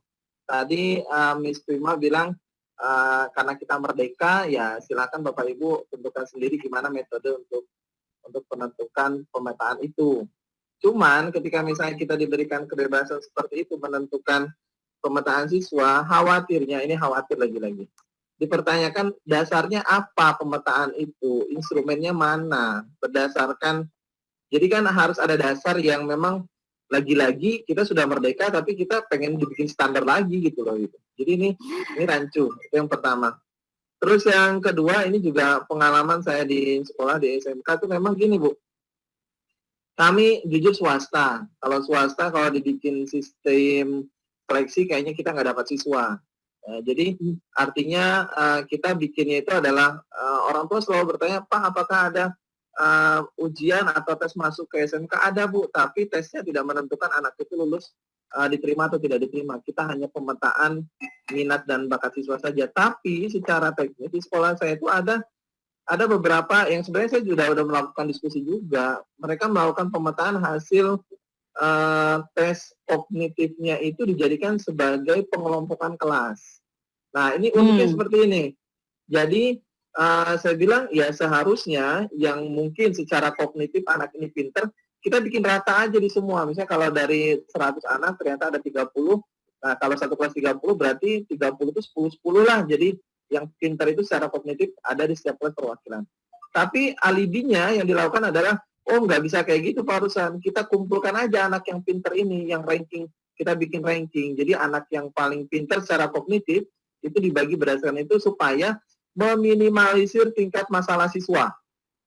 Jadi nanti kalau misalnya masalah tuh nggak rata gitu, jadi artinya, oh kenapa kelas TP mesin 1, mesin 2 itu nggak ada masalah, wajar, karena anaknya secara ranking kognitif pintar. Anak TP3 bermasalah karena dia kognitifnya rendah. Nah ini minta saran dan pendapat biar nanti di PPDB yang akan datang ini saya bisa memberikan ruang diskusi kembali kepada panitia. Dan yang ketiga adalah yang memang kita nggak bisa salahkan ya tentang ketuntasan belajar gitu. Saya ngajar IPA, saya selalu bertanya, lah dulu di SMP-nya belajar apa IPA-nya gitu loh. IPA-nya IPA sastra gitu, nggak ada praktek sama sekali. Jadi ketika ditanya ini itu mereka nggak tahu gitu. Jadi saya harus bertanya kepada siapa. Ya mau tidak mau ya kita bikin jembatan lagi gitu untuk mengawalikan itu. Dan terakhir saran untuk Bu Ratna, kayaknya saya juga sedang mencoba Bu Ratna kita bikin split and blended learning ya Miss ya, supaya siswa betul-betul belajar dulu, menonton dulu, memacu pemahaman mereka, baru kita masukkan materi sehingga kita nggak capek. Itu saja mungkin ada 2 poin yang saya tanyakan, Miss Tima. Terima kasih. Semangat Bapak Ibu. Terima kasih Pak Ruslan. Kalau tidak salah, tadi pertanyaan pertama mengenai kebijakan penerimaan murid ya Pak Ruslan.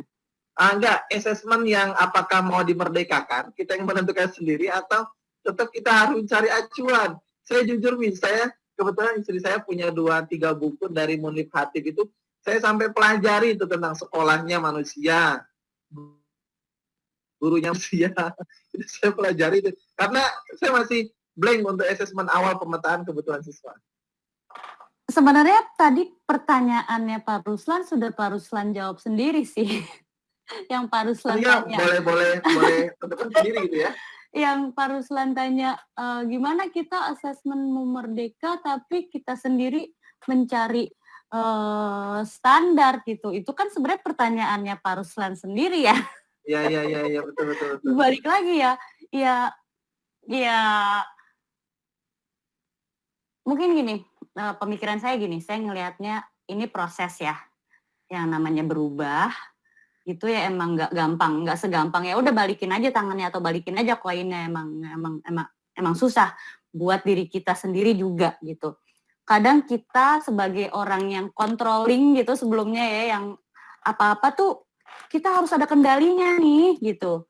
Giliran diberi kebebasan gitu, kita jadi malah nyari-nyari nih saya bisa standarnya mana ya, kita jadi seperti tidak punya standar. Padahal yang namanya inquiry itu kan mencari tahu dengan sendiri, kemudian alur pembelajaran yang siswa itu juga mencari tahu sendiri gitu. Itu bukan berarti bebasnya juga butuh struktur, gitu kan? Butuh struktur, kita perlu struktur gitu.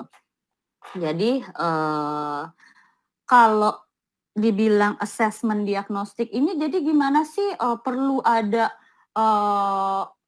kalau pemikiran sebelumnya gini, perlu ada juknis nih, petunjuk teknisnya nih untuk membuat assessment diagnostik gitu. Padahal kalau ada juknisnya berarti nggak merdeka dong, berarti harus melakukannya sesuai dengan petunjuk dan teknisnya harus begini begini begini gitu. Nah itu dia kayak perubahan yang sedang kita lalui bersama nih, Pak Ruslan. Bersama ya, jadi bukan cuma Pak Ruslan saja sebenarnya, teman-teman di sini semua juga gitu dan saya juga begitu gitu. Mungkin saya lebih beruntung karena di sekolah saya sudah lebih dulu karena kita juga menerapkan pembelajaran inquiry based learning, kita juga sekolah swasta dan kita sudah menerapkan assessment diagnostik. Sekolah saya pernah menggunakannya dari yang formal sampai yang informal, segala macam itu pernah kita explore gitu. Jadi sebenarnya saya itu sudah beruntung sudah mengeksplornya lebih dulu gitu dari Bapak Ibu. Hanya itu keberuntungan saya. Jadi sebenarnya Bapak Ibu juga tinggal tunggu waktunya saja gitu. Memang perlu banyak yang dieksplor, persis seperti Pak Ruslan bilang tadi, yuk kita eksplor bersama gitu ya. Ini saya butuh waktu buat mengeksplor gitu. Pak Ruslan baca buku-bukunya itu bagus sekali ya, saya apresiasi sekali. Itu juga berarti kan Pak Ruslan emang pengen belajar gitu, pengen cari tahu. Karena memang Pak Ruslan sendiri yang pengen tahu gitu, bukan karena diminta atau dipaksa oleh siapapun gitu. Itu konsep dari Merdeka sebenarnya kan, bahwa semua itu kita lakukan karena diri kita sendiri yang mau, yang butuh gitu. Nah, ini assessment diagnostik sendiri sebenarnya juga masih jadi perdebatan, saya akui masih jadi perdebatan Bapak Ibu di kalangan Kemendikbudristek sendiri. Karena gini, sekolah saya pernah mencoba assessment diagnostik yang diagnostik tes itu 5 tahun yang lalu. Hasilnya, evaluasinya malah kegiatan tesnya itu menakutkan buat anak-anak, meribetkan guru, jadi guru harus melakukannya, menyediakan waktu, terus nilainya aja tuh harus pakai rumus, itu ngeribetin guru, sehingga akhirnya kita tidak melakukannya lagi. Jadi sekolah saya tidak melakukannya lagi, dan itu terakhir kita lakukan 5 tahun yang lalu. Kita tidak melakukan assessment, tes diagnostik formal. Jadi yang kita lakukan sekarang adalah assessment diagnostik yang informal. Yang seperti yang tadi dilakukan, saya bertanya langsung ke muridnya, guru-guru bertanya langsung ke muridnya, saya ajarin juga guru-guru saya untuk dialog dengan murid, terus survei ke murid, survei ke orang tua, surveinya juga pertanyaan bukan yang akademis gitu ya, karena intinya gini, akademis itu satu hal, tapi kalau kompetensi itu kan nggak cuma bisa dilihat dari tes, ya kan Bapak Ibu. Jadi,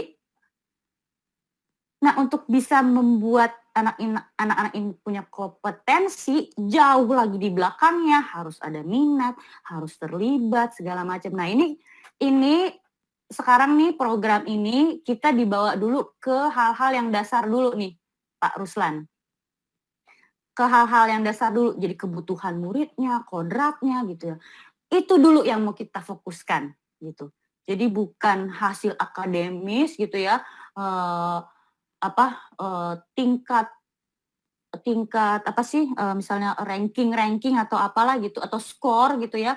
Kita fokusnya ke kebutuhan murid, gitu, minat, dan hal-hal seperti itu. Karena apa?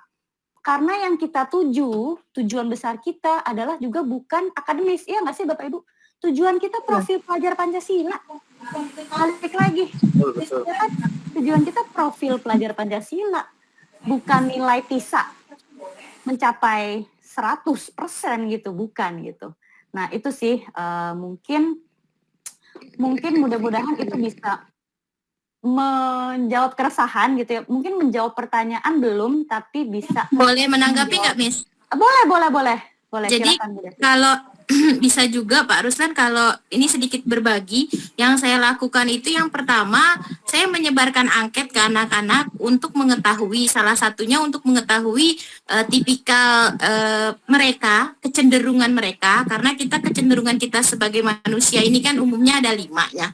Tapi dari 5 itu umumnya diperkecil lagi menjadi 3. Jadi 5 itu kan kita tipikalnya auditory, visual, kinestetik, olfactory, dan gustatory. Tapi kan yang olfactory sama gustatory ini kan jarang ya indera yang ada di dalam setiap tubuh insan manusia ini. Tapi kita ambillah perkecil 3 aja. Jadi dengan ketika kita sudah mengetahui anak-anak kita ini umumnya, kalau saya kemarin saya sebar linknya, saya buat dulu, terus saya bagi, terus dapat saya rata-rata, jadi oh ternyata anak yang di kelas TTL 1 ini kecenderungannya yang auditorinya sekian persen, yang ini sekian persen.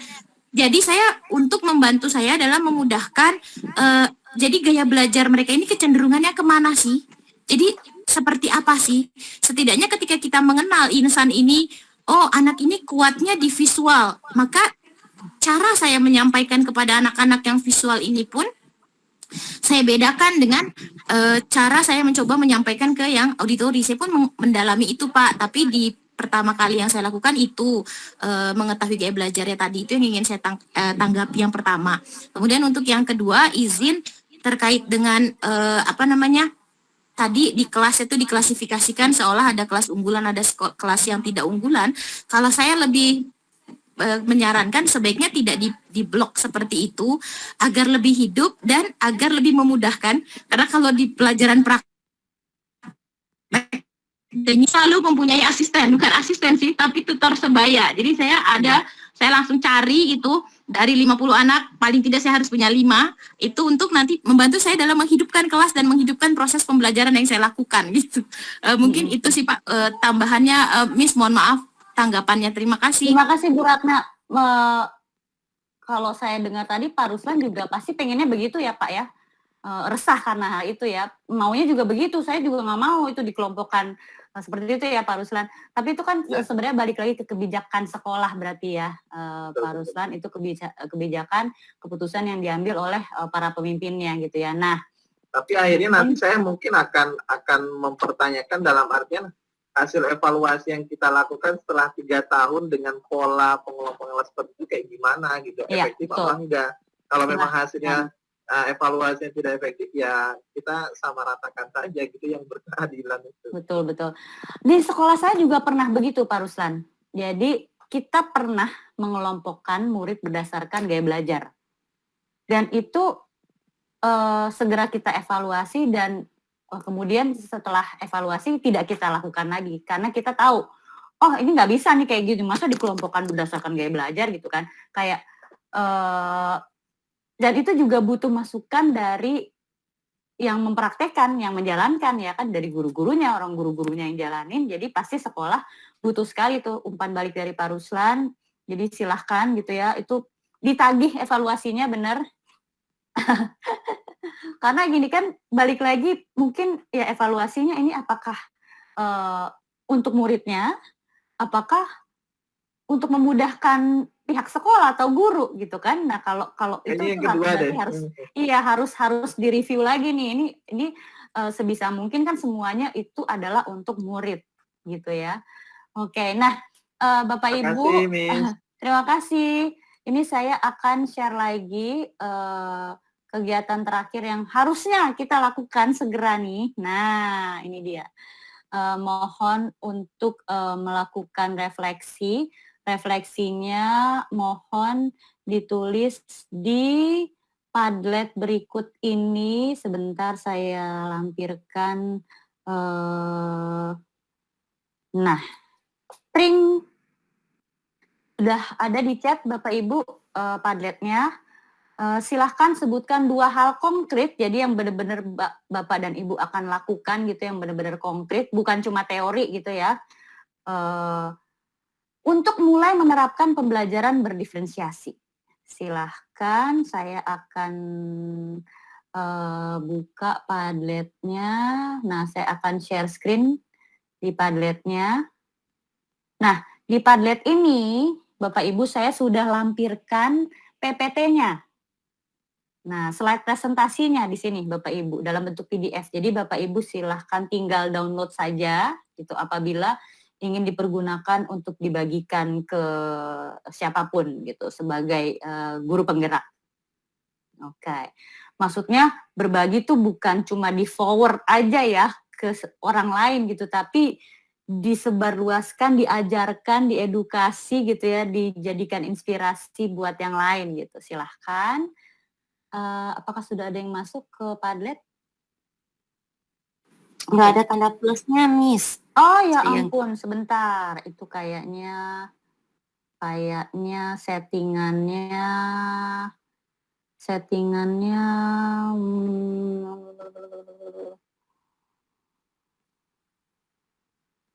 bentar Bu Pak, share.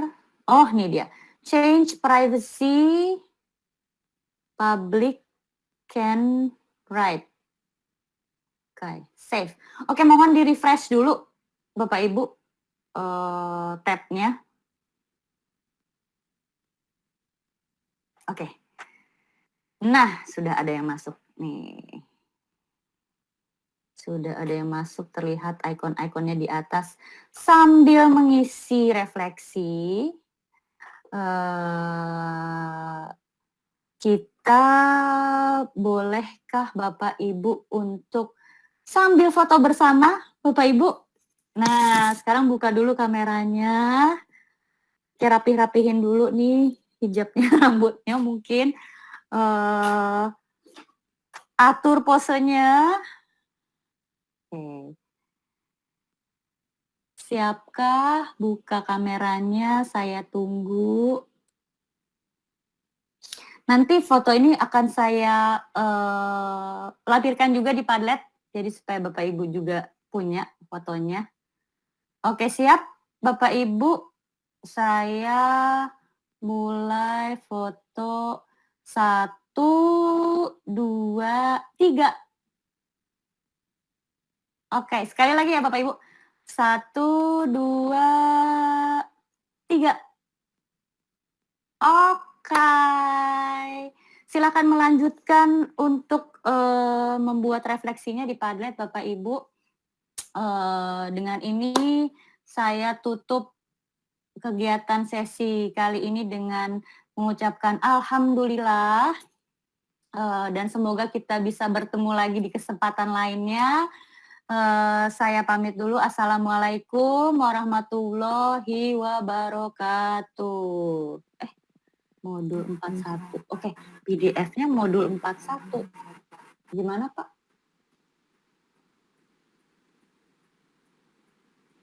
Oh, oke.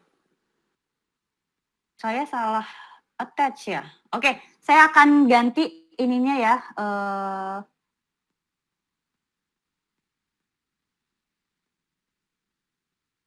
Saya akan attach PowerPoint yang hari ini ya Bapak Ibu. Ini salah saya, salah attach 14.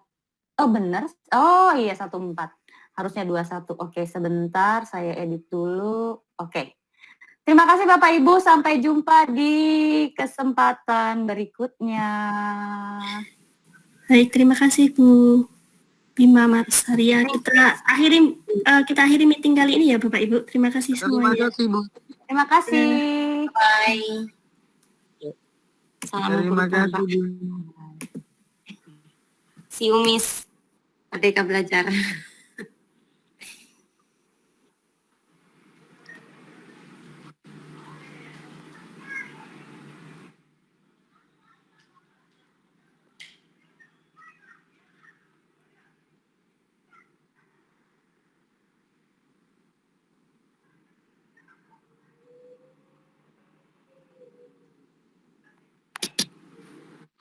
Ayo Pak Rusli.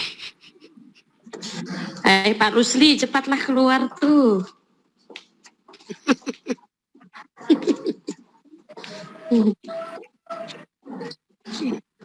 Izin live ya semuanya. Saya juga izin live ya.